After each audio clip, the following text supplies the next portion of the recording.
This is Power Star playing a game that is a perfect formula for badness. Bad company, LJN. Bad movie. The game is based on a movie to begin with. And, well... ugh. So the game starts with you trying to kill Jaws. But Jaws' evil manta rays and jellyfish are out to kill you. Oh, no! Seriously, why does Jaws have swarms of manta rays and jellyfish constantly trying to kill sea divers? I mean, they literally stop your boat on the map screen so they can try to murder you. I mean, jeez! Do they work for Jaws? Did Jaws just tell these guys, you know, I'm not gonna eat you if you help me kill this one person? I don't get it. So anyway, the goal of the game is obviously to kill Jaws. But to do that, you're going to need to increase your power level. Now, the higher your power level is, the more damage you do to Jaws. When you kill, the more damage you do to Jaws. It's pretty much impossible to kill Jaws when you're only level 1, as you start the game as. You pretty much have to be at least level 3 to stand a chance of killing Jaws. Otherwise, he will literally heal faster than you can kill him. So yeah, it's pretty much impossible to kill Jaws without being at least power level 3. I personally aim for 4 or 5 myself, so I can be completely sure. Anyway, to buy these power levels, you need shells, which basically function as money. Enemies drop shells when you kill them, and you can win them at... and you can win them in these bonus games, which show up randomly after you kill all the enemies in the battle mode. Anyway, besides shells, the enemies also drop crabs, which increase your speed. And when you're all crabbed up, the control of the game is actually pretty good, but it's pretty much the only thing in the game that's any good at all. Anyway, another thing they'll drop is, let's see, yes, stars, which give you bonus points. All points do is make a certain item appear when you get enough of them. I think they may give you extra lives as well. But the fact is, extra lives in this game are completely useless, because the penalty for dying is so severe, you may as well have to start the game over. Anyway, here's what you do. Oh wait, I have to get into another fight. Yeah, see, that's the problem. You get into way too many fights way too often, and there's nothing you can do about it. There isn't even an option to not fight or run away or anything. Like Irate Gamer said, you're trapped. A prisoner.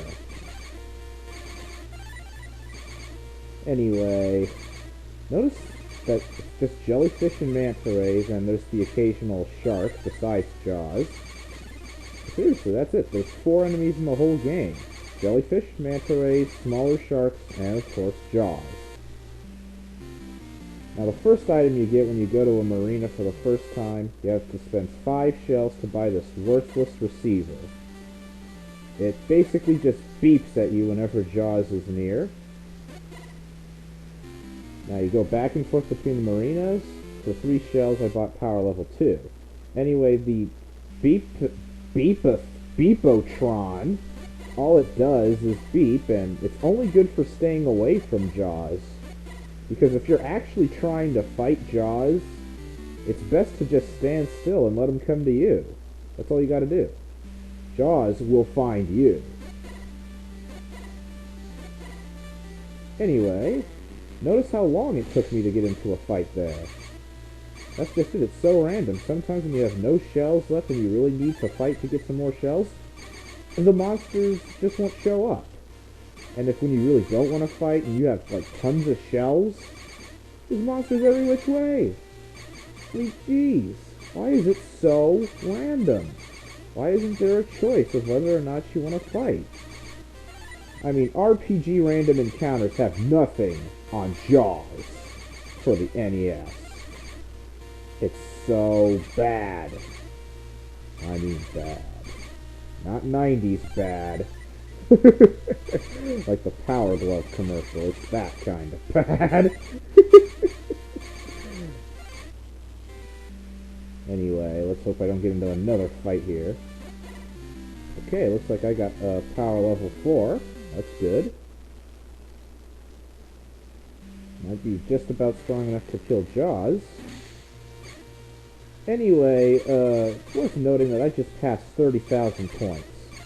Whenever you have 30,000 points, a certain item will appear on the map, and it's the best item in the game.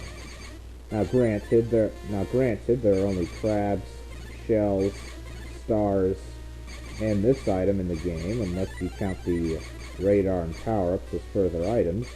But even if you do, the total amount of items in the game are less than 10, so it's pretty ridiculous how few items and enemies there are in this whole game. Anyway, here's another bonus scene. Maybe they show up after a set amount of battles, or after you get to a set amount of points. I've never really figured out what makes bonus scenes appear. Now, the very first bonus scene of the game is probably a welcome addition when you first see it, because you'll really need the shells. But all the others are completely pointless, because by the time the second bonus scene comes up, you really should have enough shells to be able to finish the game. Unless, that is, you're actually trying to get every possible item. The highest power level is 9, but you really don't need to get all the way there. I actually did get all the way there once, just because I'm the kind of person who has to get absolutely everything in a video game, but hey, don't do that. Don't go all the way to 9, because the upgrades cost more and more as you go along. The radar is 5, and then level 2 is 3 more shells, then level 3 costs 5 shells, level 4 is 7 shells, level 5 is 10, from there on out it increases by 5 every time, level 6, 15, level 7, 20, level 8, 25, and level 9 is 30. Yeah, 30 shells for that last level. And the thing is, the levels only help you against Jaws. And yeah, that's Jaws. If I shoot him, his power meter goes down. Not really sure if I can kill him yet, but I might as well try. Take that, Jaws! Oh, he almost got me there. God, stupid Jaws. Lousy overgrown shark. Yeah. Well, in this game jumps the shark. Constantly. Yeah, I know that's a lousy pun, but what are you gonna do? It's all thanks to Mike Tyson's Punch-Out! Why exactly did I play that game first? Now I'm doomed to make lousy puns forever. Pissed God. Anyway, you saw me get the submarine on the map. Submarine is the best item in the game because it makes you faster. You shoot missiles and cannonballs. Yeah! You kidding? Submarine makes Chuck Norris look like a whip. I mean, look, it's completely annihilating Jaws. He's Jaws. And he's getting his shark butt handed to him. Take that, Jaws. What you get for being in this crappy game. So I took down Jaws, and it's time for the final minigame where you have to finish him off. Now, when you're first trying to figure out how to kill him, it's ridiculously hard. But once you know what you actually have to do, it's stupid easy. See right there? He's dead, and I win. Now, the weird thing about this game is you actually have to hit him when he's one line away from you, not when he's right next to you, which you would assume. So it took me forever to figure out how to actually kill him, and I kept missing constantly. So pretty much all you have to do is wait for him to be in that one exact magic pixel of a spot, which is really annoying. But once you know that's what you need to do, boom! He's gone every time. And that's the whole game. I'm serious. That's the entire game. It's over. This is the ending screen. I've killed Jaws. That's the whole game. I knew NES games were shorter than modern games, but this is absolutely ridiculous. That didn't even take 10 minutes. Well, that's it. Let's see if there's anything else I can say about this game. I'll probably have some annotations mentioning anything I forgot to say. Now, on the ending screen, the song will play, and once the song is over, you can press start, and it'll take you back to the title screen, and your high score will actually be saved if you want to brag about your high score in Jaws. I mean, jeez. So basically, stay away from this game, because it sucks.